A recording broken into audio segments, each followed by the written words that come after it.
All right, so we're diving deep today into all things testosterone, specifically supplements that claim to boost it naturally. Oh yeah, those are super popular. We're breaking down a conversation between Dr. Andrew Huberman, The neuroscientist. yeah, and Mark Bell, who you might know as a power lifter, from their chat on Mark Bell's Power Project on YouTube. You know, if you're thinking about ways to increase your energy or libido or even athletic performance, you're in the right place. Definitely.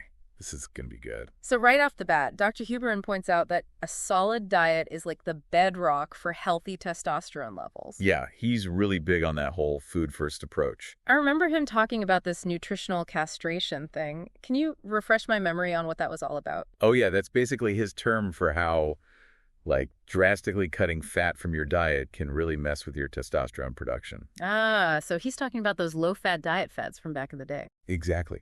He's specifically referencing those trends from the 90s. You know, the fat-free, everything. But the thing is, you actually need enough calories, amino acids, and fats, even the saturated kind, for your body to make testosterone effectively. Yeah, that's a pretty big shift from what we used to believe about fat, right? Like we were told to avoid it at all costs. Totally. But Dr. Huberman actually talks about how incorporating foods like butter and red meat back into his diet actually helped his testosterone levels. So you're telling me fats aren't the enemy when it comes to hormones? Well, they're not all bad.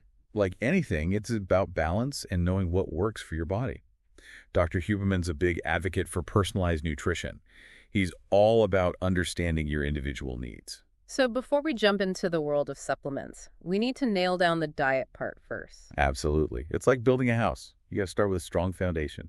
Okay, so let's say you've got your diet all figured out. What about those supplements then? Dr. Huberman and Mark Bell specifically talked about Tongkat Ali and Fo-Ti agrestis. Break those down for me. So Tongkat Ali is believed to work by lowering this thing called sex hormone binding globulin, or SHBG. Hold on, SHBG, what's that all about? Okay, so SHBG is a protein that attaches to testosterone in your blood. It basically makes it inactive. So by reducing SHBG, Tongkat Ali kind of frees up more testosterone to do its thing. Okay, that makes sense. And what about Fo-Ti agrestis? Now, Fo-Ti agrestis, that one's thought to actually increase testosterone production directly in the testicles. Oh, wow. Interesting. Are there any downsides to these? Well, Dr. Huberman's pretty upfront about the potential risks, especially with Fo-Ti agrestis. There have been studies on rats showing it could be toxic at high doses. Yikes. Okay. So definitely not something to mess around with. Right. If you're thinking about trying this one, it's really important to get your blood work done, especially checking your liver enzymes. So how much should you even be taking? Dr. Huberman recommends sticking to 400 milligrams of Tongkat Ali and 600 milligrams of Fo-Ti agrestis. And he's really clear about not going over those amounts. It's all about that mild approach, Sure. right? Exactly. He even says he's taken these supplements himself, but he always emphasizes that everyone's different. What works for one person might not work for another. So it sounds like proceeding with caution is key. Absolutely. And that kind of leads us to another really important point that Dr. Huberman brought up, the whole quality control issue. Oh, yeah. The supplement industry isn't as tightly regulated, is it? Nope, not at all. Like if you compare it to those clinics that offer testosterone replacement therapy, TRT, there's a huge difference in quality control. So how do you even know which brands to trust? Dr. Huberman actually names a couple of brands that he personally trusts. For Tongkat Ali, he recommends Solaray, and for Fo-Ti agrestis, he goes with Barlow's herbal elixirs. It's like with anything else, right? Do your research and choose wisely. Couldn't agree more. Got to be an informed consumer. So we've talked diet and now these two specific supplements. Anything else we should be thinking about when it comes to naturally optimizing testosterone? Well, Dr. Huberman did mention a couple of other potential boosters, boron and nettle, but he was pretty quick to point out that there needs to be more research on those. So maybe those are topics for a future deep dive. Yeah, possibly. Yeah. There's still a lot to uncover when it comes to boosting testosterone. It feels like we're just scratching the surface. I think you're right. There's so much more to learn. Now, before we move on, I got to ask about Mark Bell. He actually decides to try Tongkat Ali and Fo-Ti agrestis himself, right? He does. It's cool because it adds this whole personal element to the conversation. He's planning to take the supplements for about a month and get his blood work done before and after. That's dedication. It'll be interesting to hear about his results. Definitely. His personal experience is going to add a whole other layer to our understanding of these supplements. All right, well, stay tuned for part 2, where we'll dig deeper into Dr. Huberman's insights on testosterone and explore more strategies for optimizing your levels naturally. So, Picking up where we left off, I think Dr. Huberman makes a really interesting point about the difference between an MD and a PhD.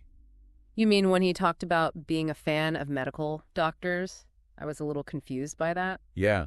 He mentioned it's because he teaches them, and he seemed to have a lot of respect for their training. Oh, okay. Yeah, I remember that now. It definitely makes sense, especially when we're talking about hormones. For sure. It's a complex system. He said something about a PhD making you more specialized, right? Yeah, he said it can make you an expert in a specific area, while an MD gives you a broader understanding of the whole body. Ah, so a PhD might make you an expert in, let's say, the molecular structure of testosterone, but an MD helps you understand how it interacts with everything else. Exactly. It's about seeing the big picture, which is crucial when you're dealing with something like hormone therapy. And speaking of which, he also mentioned that those clinics that offer TRT, testosterone replacement therapy, have much stricter quality control than the supplement industry. Oh, absolutely. That's a huge point. It really makes you think twice about just grabbing any supplement off the shelf. Yeah, it's kind of scary when you realize you don't always know what you're getting. Definitely. Supplements can have all sorts of fillers and stuff, or even the wrong dosages. And they don't have to go through the same rigorous testing as medications. So buyer beware. Sticking with reputable brands, like the ones Dr. Huberman mentioned, is probably a good idea. Absolutely. Now, before we completely move on from supplements, I wanted to circle back to something Dr. Huberman briefly touched on, peptides. Oh, yeah, he didn't go into much detail there. What are those exactly? So peptides are basically these short chains of amino acids, and some of them can actually influence hormone production, including testosterone. So they're kind of like mini proteins? Yeah, you can think of it that way. And because they're smaller, they're often easier for your body to absorb. Interesting. Are there specific peptides that people use for testosterone? There are, but it's still kind of experimental and can be controversial. So not a lot of research on the long-term effects yet. Exactly. And just like anything that messes with your hormones, there can be side effects and risks. Okay, so maybe it's best to stick with the basics for now. Diet, exercise, and those well-researched supplements if needed. And of course, always check with your doctor first. I totally agree. Now, I want to switch gears for a second and go back to something Dr. Huberman said about the future of hormone optimization. He seemed really optimistic about it. Oh, yeah. He seems to think we're on the verge of a more personalized approach to hormones. Exactly. He talks about this future where we'll really understand how all the hormones interact, and we can fine-tune them for, optimal well-being. It's like a personalized hormone profile or something, almost like a fingerprint. It's a fascinating concept. Yeah. But, with any powerful tool, there are ethical considerations. I'm for sure, like access, affordability, potential for misuse, a whole can of worms. Exactly. And it makes you think about what optimal even means. Are we talking about, superhuman strength? Or is it more about balance and harmony within the body? Those are some big questions. It seems like this deep dive is leading to more questions than answers. But that's the beauty of it. It makes us curious, challenges what we thought we knew, and motivates us to learn more. And who knows, maybe one of our listeners will be leading the charge in this whole personalized hormone optimization thing. That would be amazing. But even if we're not all scientists, we can still learn and take control of our own hormonal health. Absolutely. Knowledge is power.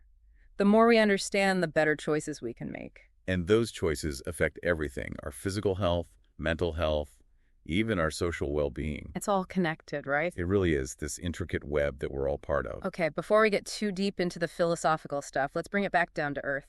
We've covered a lot, but there's still more to explore. Definitely.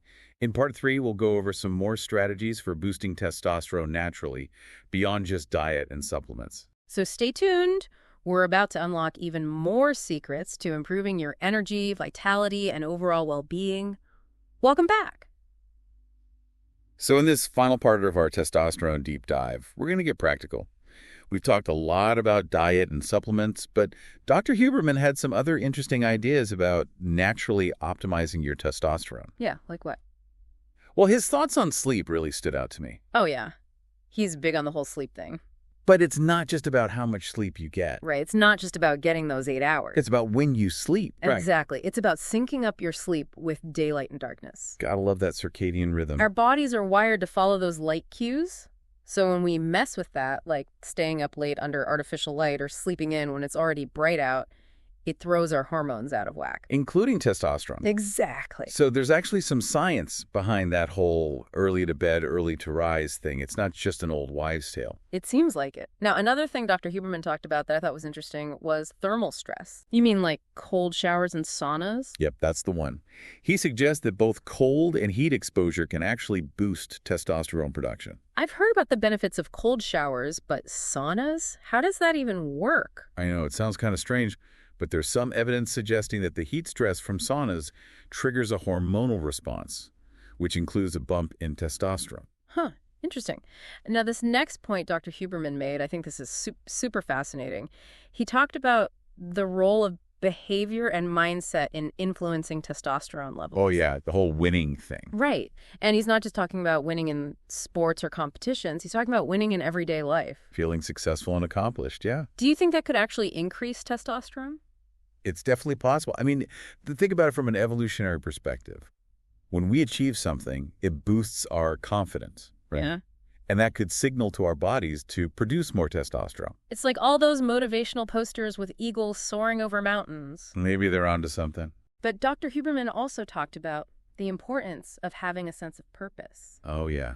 Feeling like you're working towards something meaningful. He seems to believe that has a positive effect on hormones, too. I think he's right. Like finding your passion and living in line with your values, it all seems connected to hormonal health. It's kind of inspiring when you think about it like that. It is, and it goes back to that idea of balance, right? Optimizing testosterone isn't about maxing out just one hormone. It's about creating a hormonal environment that supports your overall well-being.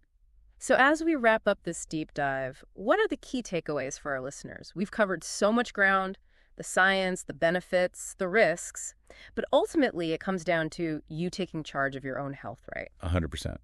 We've given you the knowledge and tools to start figuring out what works best for you. It's a journey, experimenting, listening to your body, and working with your doctor to create a plan that's tailored to you. And like Dr. Huberman said, this whole field of hormone optimization is constantly evolving. Who knows what we'll discover next? It's an exciting time. As we finish up here, I just want to encourage everyone to stay curious and engaged with their health journey. Don't just passively listen to this stuff.